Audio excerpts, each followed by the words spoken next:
నమస్తే MTV Telugu digital media. ఆంధ్రప్రదేశ్లో ఎన్నికల వేళ రాజకీయ పార్టీలు అభ్యర్థుల ఎంపికలో అన్ని రకాలుగా వడపోతల తర్వాత అభ్యర్థులను ప్రకటిస్తారు. మరి ఒంగోలు పార్లమెంటు నియోజకవర్గానికి తెలుగుదేశం పార్టీ అభ్యర్థి ఎవరు ఉండాలనే దాని మీద చంద్రబాబు గారు తీవ్ర స్థాయిలో కసరత్తు చేశారు. మరి ఒంగోలు సిట్టింగ్ ఎంపీ మాగుంట శ్రీనివాసరెడ్డి గారు వైఎస్ఆర్సీపీకి ప్రస్తుతం సిట్టింగ్ ఎంపీగా ఉన్నారు. మరి వైఎస్ జగన్మోహన్ రెడ్డి గారు ఒంగోలు ఎంపీ టికెట్ని వైఎస్ఆర్సీపీకి ఈసారి చెవిరెడ్డి భాస్కర్ రెడ్డి గారికి టికెట్ ఇచ్చారు. మరి ఈ నేపథ్యంలో మాగుంట శ్రీనివాసరెడ్డి గారు వైఎస్ఆర్సీపీకి రిజైన్ చేసి తెలుగుదేశం పార్టీలో చేరారు. మరి ఒంగోలు పార్లమెంటు టీడీపీ అభ్యర్థిగా మాగుంట శ్రీనివాసరెడ్డి గారికి టికెట్ ఉండకపోవచ్చని నిన్న మొన్న విస్తృతస్థాయిలో ప్రచారం జరిగింది.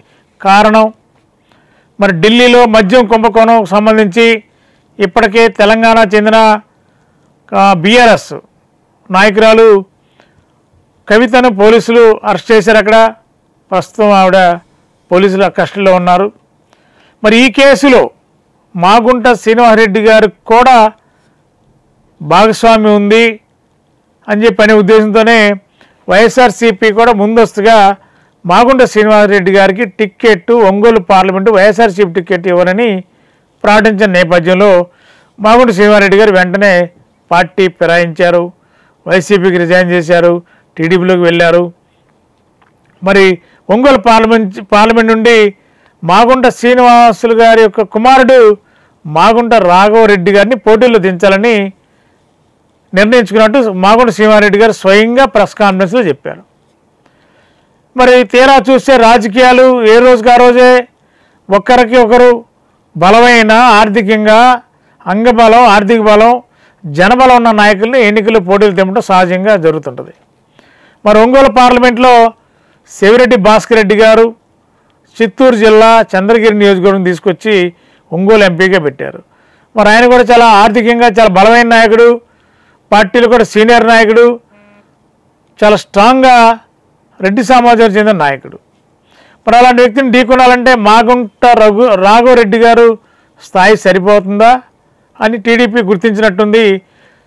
ఇప్పుడు మాగుంట శ్రీనివాసరెడ్డి గారినే వైఎస్ఆర్సీపీ నుంచి టీడీపీలో తీసుకుని ఇప్పుడు టీడీపీ ఎంపీ అభ్యర్థిగా మాగుంట శ్రీనివాసరెడ్డి గారు 24 ఎన్నికల్లో పోటీ చేయబోతున్నారు. త్వరలో నామినేషన్లు కూడా దాఖలు చేయడానికి సంసిద్ధంగా ఉన్నారు. మరి రాజకీయాలు ఎప్పుడు ఎలా మారుతాయి, ఎప్పుడు ఎవరికి టికెట్ వస్తుంది, ఎవరికి టికెట్ రాదు, ఒకరి టికెట్ అని చెప్పి ముందు అనౌన్స్ చేస్తే రాజకీయ సమీకరణలు గంటకు మారుతున్న క్రమంలో మాగుంట రాఘవరెడ్డి గారి దగ్గర నుంచి మాగుంట శ్రీనివాసరెడ్డి గారికి టికెట్టు దక్కింది. ఇప్పుడు 24 ఎన్నికలు ఒంగోలు టీడీపీ ఎంపీ అభ్యర్థి మాగుంట శ్రీనివాసరెడ్డి గారు పోటీ చేయబోతున్నారు. చంద్రబాబు గారు అన్నీ ఆచితూచి సర్వేల ఆధారంగా ఎదుటి వ్యక్తిని బలమైన వ్యక్తి అయినప్పుడు ఆ బలమైన వ్యక్తిని ఢీకొనాలంటే అంతే స్థాయిలో అభ్యర్థి ఉండాలనేది చంద్రబాబు గారి వ్యూహాల్లో పెద్ద దిట్ట. ఆ విధంగానే మాగుంట శ్రీనివాసరెడ్డి గారిని ఇప్పుడు ఒంగోలు ఎంపీగా టీడీపీ అభ్యర్థిగా నిర్ణయించారు, పోటీ చేయబోతున్నారు. మరి ఒంగోలు సీటు 2024 ఎన్నికల్లో వైసీపీ పరం అవుతుందా, టీడీపీ వశం అవుతుందా చూడాలి. మరి గత 20 సంవత్సరాలుగా దంత సమస్యలతో పాటు దవడ మరియు ముఖ సంబంధ సమస్యలకు చక్కని చికిత్సలు అందిస్తున్న శ్రీ రామకృష్ణ దంత వైద్యశాల, నరసింహారావుపేట, ఏలూరు. ఎమర్జెన్సీస్ లో వాడే ఆక్సిజన్ కాన్సంట్రేటర్లతో పాటు air purify, UV light steriliser, ULV fogger వంటి పరికరాల ద్వారా పరిశుభ్రమైన వాతావరణంలో చికిత్స అందించబడుచున్నది. ఆర్వీజీ ద్వారా అతి తక్కువ రేడియేషన్ ఉపయోగించి దంత వ్యాధి నిర్ధారణ మరియు రూట్ కెనాల్ వైద్యం చేయబడుచున్నది. డెంటల్ లేజర్ ద్వారా కుట్లు లేకుండా సర్జరీలు, ఇంప్లాంట్స్ కిట్స్ ద్వారా పళ్ళు లేని వారికి ఫిక్స్డ్ దంతాలు, రూట్ కెనాల్ చికిత్సలకు ఎండో మోటార్ వంటి ఆధునిక పరికరాలు కలిగిన నమ్మకమైన డెంటల్ క్లినిక్. అత్యంత ప్రామాణికమైన ఆటోక్లావింగ్ పద్ధతిలో శుభ్రపరిచిన ఇన్స్ట్రుమెంట్స్ వాడడం మా ప్రత్యేకత.